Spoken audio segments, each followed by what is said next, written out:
eu sou assistente social, trabalhadora do SUAS, funcionária pública efetiva e também CEO da Social Work na prática. A convite da Andrea, hoje eu vim ministrar essa aula para vocês sobre esse cuidado e essa criatividade que nós técnicos devemos ter na execução das atividades em grupo, ou seja, das nossas oficinas com famílias. Então vem comigo, vamos assistir essa aula até o final, que eu tenho certeza que vocês vão aprender tudo sobre como planejar e executar essas atividades em grupo com as famílias do PAIF de vocês. Bom, gente, a primeira coisa que nós precisamos entender é para que servem essas oficinas do PAIF. Então, por que eu devo realizar essas oficinas? As oficinas, gente, o principal intuito dela é suscitar, nos nossos usuários, nas nossas famílias, a reflexão.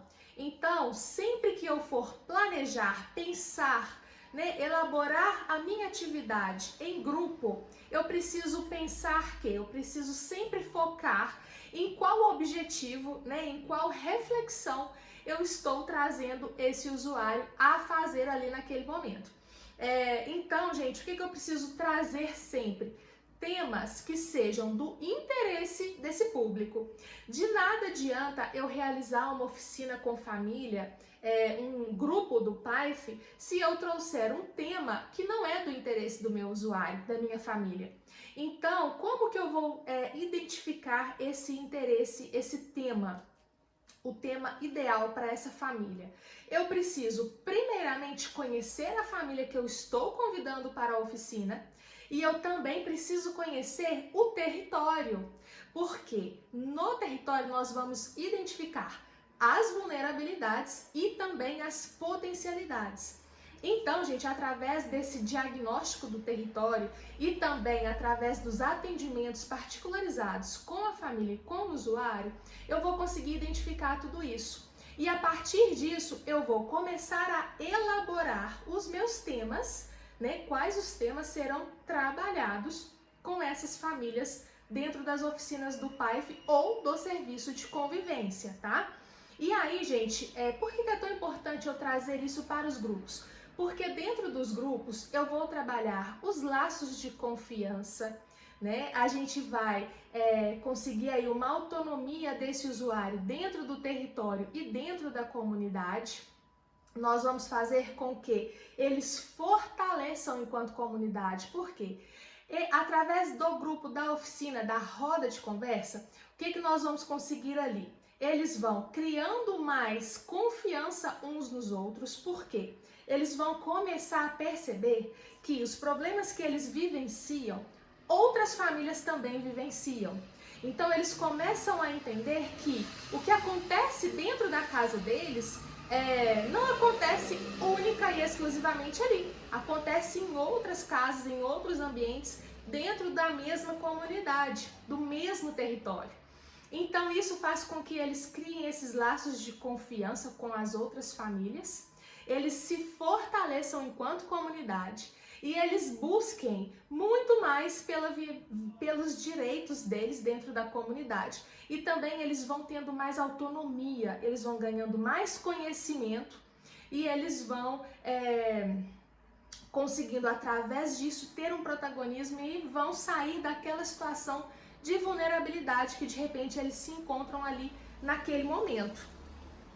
Então, gente, o principal, o nosso resultado principal aí dentro dos grupos é isso, Essa convivência, esses problemas, que são vivenciados por eles, que eles percebem que que não acontece só ali na sua casa, no seu ambiente familiar, mas que em outros ambientes familiares ali, dos vizinhos, da rua de cima, da rua de baixo, também passam pelos mesmos problemas. E juntos ali, através da roda de conversa, através da discussão de um tema que é de interesse de todos, juntos eles vão construindo soluções. Eles vão identificando os pontos fracos e vão identificando também as potencialidades. E juntos eles vão construindo formas de sair dessa situação de vulnerabilidade e conseguir adquirir aí uma autonomia e um protagonismo dentro do território. Então, gente, com isso, né, nós vamos proporcionar o que para esse usuário, para essa família? Nós vamos proporcionar uma nova compreensão, né, da realidade, um novo conhecimento, uma nova forma de interagir ali com a realidade que de repente está diante deles ali e que em alguns casos, né, gente, eles até não conseguem perceber ou identificar. Então, a partir do momento que a gente traz esse usuário para reflexão, que a gente traz essa família para essa reflexão, a gente também proporciona o quê? Esse ampliar da visão deles. Porque de repente eles estão tão ali, ó, bitolados no problema, né, naquela rotina ali da vida deles, que eles não conseguem enxergar além.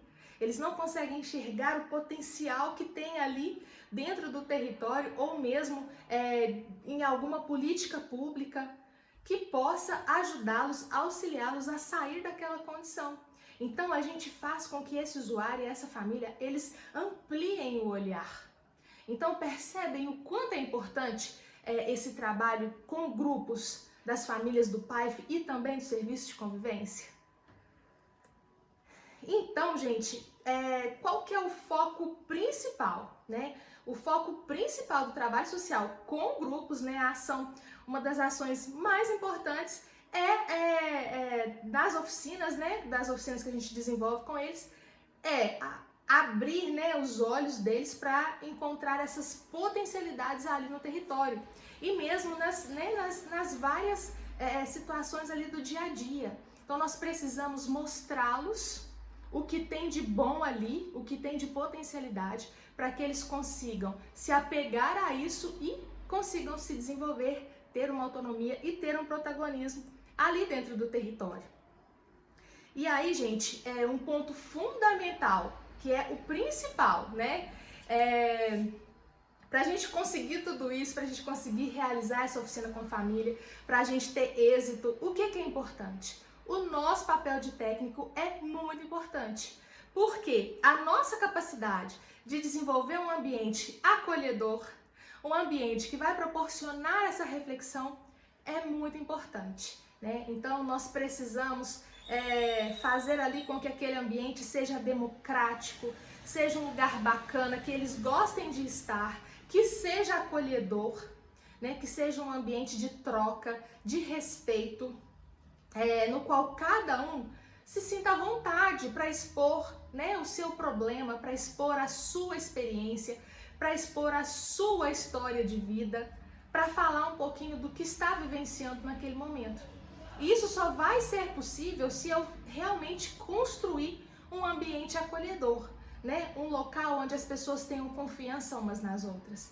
E o nosso papel, gente, nós temos que ter essa habilidade, construir isso ali dentro daquele espaço.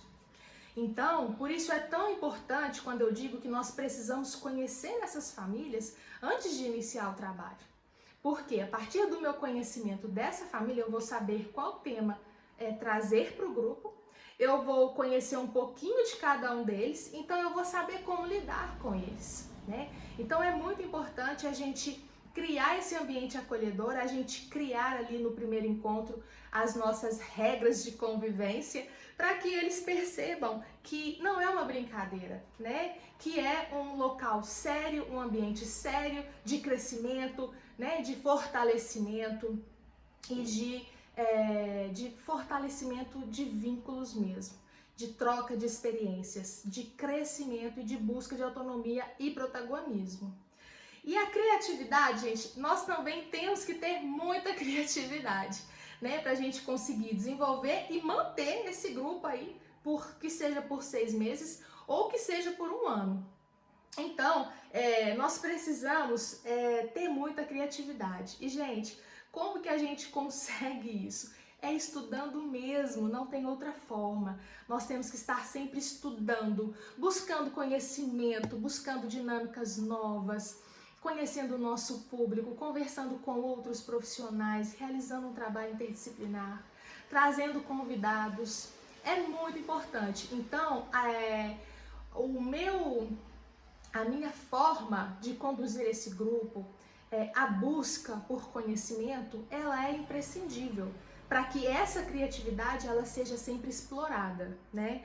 Então, sempre pensar em músicas para receber esse usuário, né? Coloca uma música ali de fundo enquanto esse usuário está chegando para o grupo. Eu acho que é super funcional. Então, deixa uma musiquinha rolando, som baixo, deixa um bilhetinho, um cartãozinho em cima das cadeiras de cada um, com uma balinha ou com um bombonzinho, seja bem-vindo em formato de coração de EVA. Então são pequenos gestos aí que a gente usa a criatividade que fazem toda a diferença nos resultados desse grupo.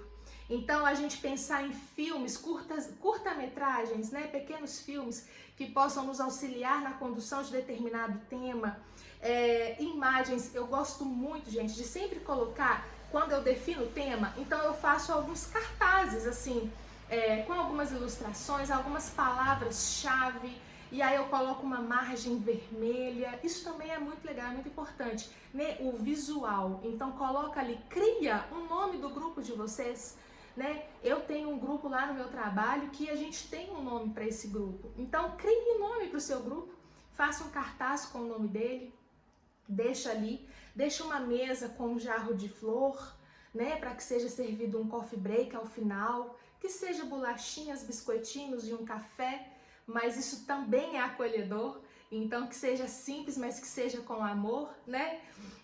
Então é sempre pensar nisso, né, nesses recursos, nos recursos que nós temos e que o equipamento nos oferta, e sempre tentar ser o mais criativo possível. Gente, às vezes a gente acha que é bobagem. Ai, que bobagem deixar um cartãozinho, seja bem-vindo, com uma frase. Gente, não é. Eu sempre faço isso e é muito legal.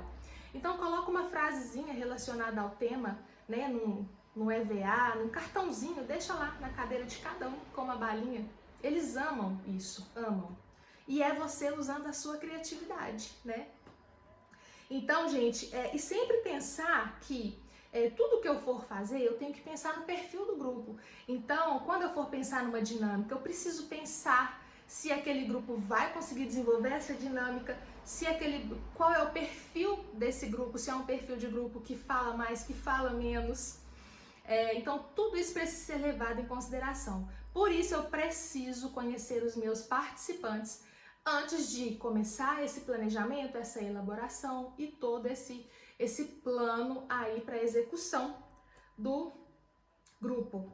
Gente, a sala, organização da sala também é muito importante, né? Antigamente a gente não tinha esses grupos, essas rodas de conversa, né? Eram sempre assim, em formato de sala de aula, e isso não é legal. Então, quando você coloca ali um círculo, as pessoas todas olhando umas nos olhos das outras, as pessoas próximas umas das outras, então isso faz com que elas se sintam mais à vontade, mais acolhidas, mais próximas. Então é muito importante a gente sempre utilizar rodas, né? Não utilizem as mesas e cadeiras em formato escolar não, porque isso distancia. Primeiro que vai ficar uma de costa para a outra. Então, esses círculos, né, essas reuniões circulares, elas fazem com que as pessoas estejam mais próximas, estejam voltadas umas para as outras, estejam atentas ao que a outra está falando. Então, percebem que cada detalhe faz a diferença? Então, quando você coloca ali em formato de sala de aula, a impressão que se tem é que você é o professor, que você está ali para ensinar algo, né? E não é esse o objetivo. Então, eu sempre fico sentada com o meu grupo ali na mesma posição. Eu nunca realizo um grupo que eu estou de pé, que eu mostre para eles que eu sou uma autoridade. Não, ali eu também estou aprendendo, também estou construindo e também estou refletindo junto com eles. E, gente, desafios. Quais são os nossos maiores desafios, né? Eu acredito que o nosso trabalho, sim, é muito desafiador, mas eu acho que o nosso desafio maior é a gente conseguir sentar, estudar e planejar todo o nosso grupo. Nossa dinâmica de trabalho é extremamente corrida, né? Nós temos aí uma dinâmica de trabalho que é muito acelerada, então nós temos muitas demandas no nosso dia a dia, no nosso cotidiano de trabalho. Então eu acredito que a nossa maior dificuldade é a gente conseguir parar, estudar e fazer esse planejamento da forma como deve ser feito. Mas o que eu falo para vocês, gente? A gente precisa começar. Porque se a gente fica só naquele, não tem tempo, não tem tempo, não tem tempo, não tem tempo, a gente nunca vai começar. Então vamos começar. Que eu coloque 20 minutos de cada dia para pensar nessas oficinas, para planejar, para estudar algo que vá ser direcionado para esse trabalho com grupos. 20 minutos todos os dias da minha semana. Né? No final da semana eu vou conseguir ter algo ali palpável, ter um conteúdo ali palpável. Então, é muito importante isso, a gente pensar nesse planejamento, a gente pensar nesse registro, nos relatórios, nas avaliações. É muito importante, tudo isso faz parte do serviço do trabalho. Então, nós não podemos esquecer de tudo isso. O registro, o relatório, o planejamento, né? A elaboração do plano de aulas, do plano, né? Do planejamento do todo, da oficina. Então, tudo isso é muito importante. E nós precisamos focar nisso também, porque isso é tão importante quanto a execução no dia do grupo.